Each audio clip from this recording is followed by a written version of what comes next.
Sen ne persen, sen ne melek, sen ne firişte. Hikmet böyük Allah'ta, xeyir vardı her işte. Allah sen rüyada qonaq etsə behişdə. Heç vaxtı deməzsən ki bu dünya nə ləzzətdir. Heç vaxtı deməzsən ki bu dünya nə ləzzətdir. İnsan oyan artıq, niyə qəflətdə yatırsan? Allaha yaxınlaşsan əgər həqqə çatırsan. Məsum yaranırsan, sonra çirkabə batırsan. Gül bağına əkirsən, əməlindən tikan insan. Gül bağına əkirsən, əməlindən tikan insan.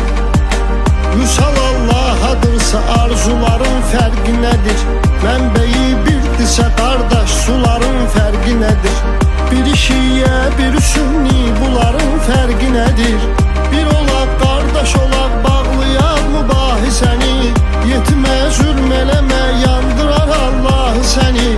Özü yandırmasa da yandırar Allah səni. Cəhd elə vüqar ömrünü mənalı keçirt ki, iz qoydu desinlər, deməsinlər yaşı getdi.